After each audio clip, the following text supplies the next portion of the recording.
Hitman, Codename 47 sets a brand new standard for thinker shooters. As Hitman, you must use stealth, tactics, and imagination to enter, execute and exit your assignment, getting minimal attention but maximum effect.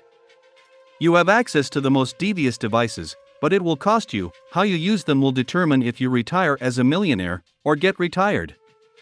Hitman is no ordinary hired killer. He's a versatile forensic artist skilled in stealth, disguise, intelligence, advanced weapons, poison, and raw power to accomplish his kills.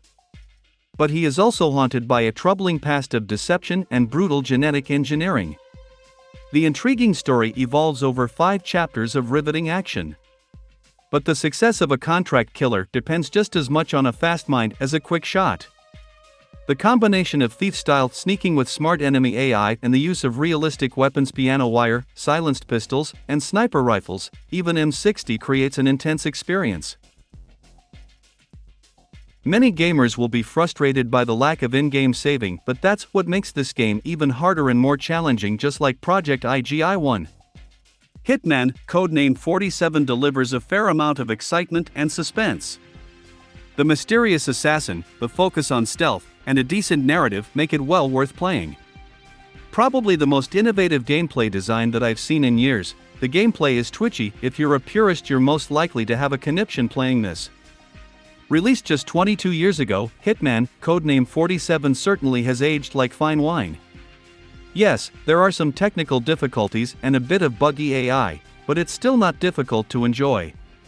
Coupled with poor control scheme mechanics, all of this makes Codename 47 especially problematic for newcomers.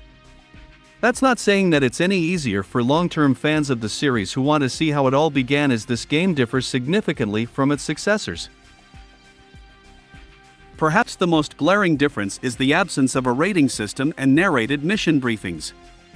In its place stands a rudimentary economy system that rewards players with credits for each successful hit performed. The only penalty applied to the number of credits received is civilian and police casualties, meaning players are free to kill as many other non-target NPCs as they want without repercussions. Unlike in other games, killing NPCs in Codename 47 is often a necessity.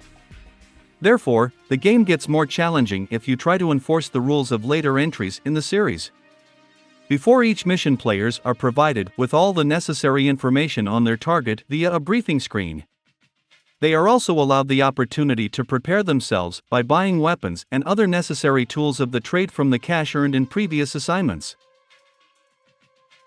On the surface, this is a straightforward enough system that is supposed to make players think wisely about what kinds of items they would need to finish a mission beforehand in order to balance out the cost-benefit ratio. However, one thing worth noting that makes no sense whatsoever is that all the expenses incurred when purchasing arms and ammo are deducted twice. This is both from money currently in your account as well as the sum you're yet to receive upon mission completion. Even though much of Codename 47's levels boast the sandbox-like locations the series is known for, they are often too large without any real reason. Plutonium runs loose, for example, as there's not much to do should you stray from the predetermined path. Speaking of which, the illusion of choice when it comes to achieving your objectives is just that, an illusion. This fact is made abundantly clear upon the realization that there is often only one correct way of handling things, as the game penalizes players for trying to be creative with unforgiving and unpredictable AI behavior. Coming from my second playthrough, I honestly had more fun than the first time I played it. This is because this time around I knew the optimal path to take when completing my objectives. However, even then, I couldn't finish a single mission without retrying at least once, given that the no-saving policy means a single mistake made often results in death, requiring players to begin a level from scratch. There is a checkpoint system though, so if you die on a mission, the game will respawn Agent 47 at predefined points. However, that doesn't work on high difficulty. Add to this the fact that you're about to garrote a target after replaying what is already a lengthy level at least 3 times, and you've got yourself a recipe for disaster, or at least frustration of the hair-pulling kind. When it comes to presentation, aside from all the technical difficulties, the game looks and performs as any other game from its release period would. I'd recommend looking up some patches like the widescreen resolution fix for more modern systems on the internet before committing to this game. It would be useful to note that much of the game's soundtrack is composed by Jesper Kyd. This may be why I return to this game from time to time, to hear the amazing music and sound effects. Talking about the weapon sound effects and the OST, this game is far superior to Hitman, World of Assassination Trilogy. Perhaps the most exciting thing about Codename 47 is its dark atmosphere and level designs with the music cherry on top. The same things can also be found in the later two games Silent Assassin and Contracts. That's to say that without it, we wouldn't have seen the likes of Hitman 2, Silent Assassin, or Hitman, Contracts.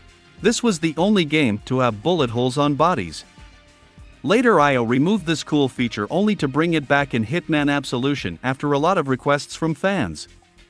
But the bullet holes in Hitman Absolution lacked the details that Codename 47 had. The funny ragdolls and stupidly scripted AI have existed in Hitman games since the very first one. This has kept me from playing the last 3 games since they lack the environment and feel of the first 4 games in the Hitman series. Agent 47's ability to disguise may not have been revolutionary, but it was something totally different to me, and that was what got all of this started. Overall, Hitman Codename 47, despite some technical issues and poor control layout, is IO Interactive's most successful entry into the world of video games. It's a game for all die-hard Hitman fans out there and those who aren't interested in high-quality games and only care about atmosphere, OST, and enjoyable gameplay. All this being said, I would highly recommend it to die-hard fans of the series who want to see the humble beginnings of their favorite bald assassin. To newcomers looking for an entry point into the series, I'd advise them not to skip Codename 47. However, if you think the AI in this game is clueless and dumb, then don't worry, it hasn't improved much even in the latest games as well. Graphics, 7 out of 10. Sound, 9 out of 10. Gameplay, 7 out of 10. Replay value, 5 out of 10. Final score, 7 out of 10. Positive points, interesting origin story, level design, and OST. Negative points, the levels are a bit linear and the control scheme is horrible. So in the end, I would highly recommend this game even to this day. That's all for today. Make sure you subscribe to Irrational Gamer to get notified of further videos like this.